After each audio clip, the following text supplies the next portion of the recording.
Bueno, es increíble, pero en esta ocasión no hemos hablado del huachicolazo, creo que ya va siendo tiempo de hacerlo, por todas las implicaciones que tiene en este momento. Sin duda, el golpazo más severo que se le ha dado a la Marina Armada de México en los últimos tiempos.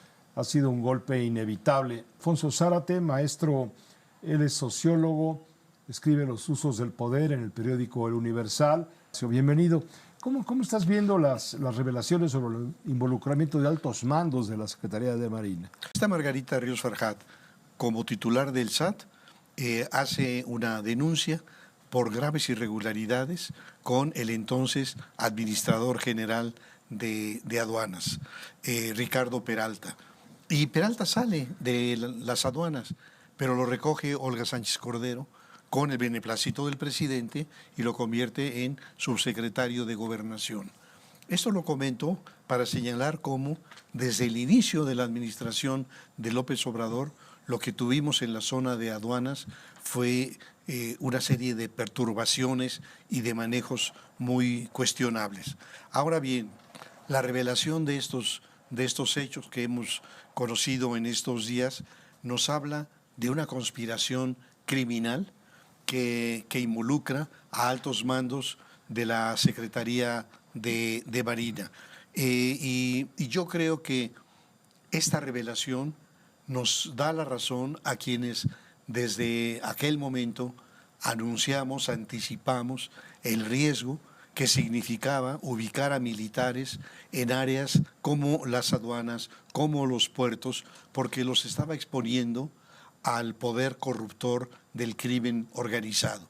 Y eso ya está visto en este momento.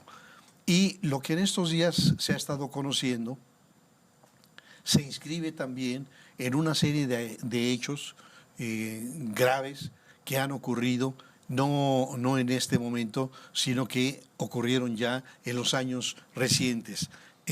Pienso, por ejemplo, en el caso de ejecuciones, de suicidios, de accidente mortal. Mencionaría algunos de ellos. Sergio Emanuel Martínez Covarrubias fue asesinado en mayo de 2023, apenas 2 semanas después de haber asumido el cargo de subdirector de operaciones aduaneras en Manzanillo. En Matamoros, Tamaulipas, el entonces presidente de la Federación de Cámaras de Comercio del estado de Tamaulipas, Julio Almanza, fue asesinado después de haber denunciado también los altos niveles de corrupción en las aduanas. Y 3 meses después de su asesinato fue ejecutada Magali Nava Ramos, agente de la Fiscalía General de la República en Colima. Pero el caso que quizá más ha perturbado es el caso del contraalmirante Rubén Guerrero Alcántara.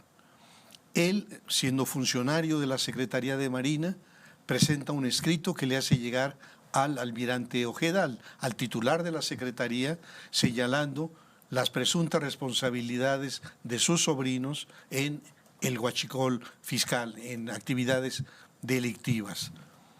Y pasan los meses, llegando el nuevo titular de la Secretaría de Marina, lo recibe y le da una audiencia en donde se supone que vuelve a presentar los datos, los indicios que tiene de este comportamiento y al propio momento solicita permiso para unas vacaciones en Manzanillo, un dato muy importante porque solamente en la oficina del secretario sabían de dónde iba a pasar las vacaciones. Y lo mataron. Y ahí lo ejecutan.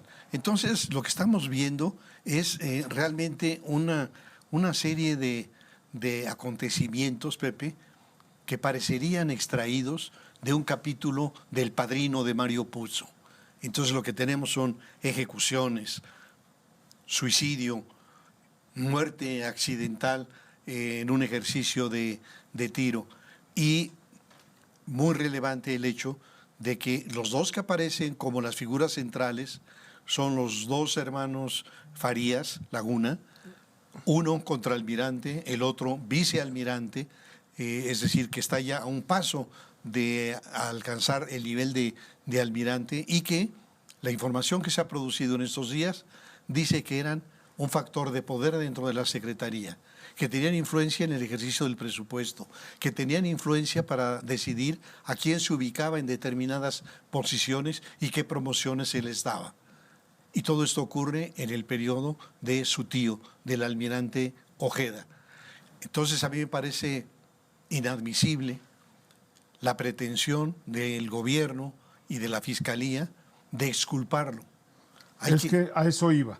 ¿Cómo está reaccionando el gobierno de la presidenta Sheinbaum, a través incluso del fiscal general Gertz Manero, ante esta circunstancia? Da la impresión de que tratan de tapar, de cubrir lo que en todo caso podría sospecharse del titular de la Secretaría de Marina, Rafael Ojeda. Posteriormente, bueno, él era tío político de este vicealmirante y del contraalmirante, que ahora son las cabezas de esta banda que le hemos llamado la banda de los primos. Sí. Que va a sonar, esa banda va a sonar muy fuerte con su música criminal, ¿no? Sí, y esta pretensión de exculpar al secretario, al titular de Semar, me parece que no se corresponde a los hechos.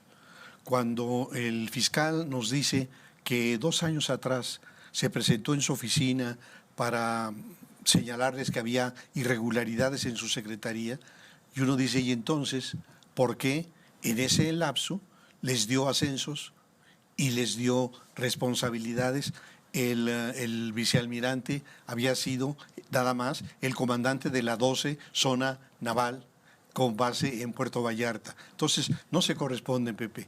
Y quizá también decir que la operación de esta magnitud y de esta complejidad no puede terminar en ese nivel, que tuvieron que tener redes mucho más amplias, que involucren a gente de alto nivel de almirantes dentro de esta red y desde luego empresarios, funcionarios aduanales. Entonces es un tema de una extrema gravedad que además desmonta la narrativa presidencial, porque el presidente nos decía cuando menos 2 cosas. La primera, que se había acabado la corrupción.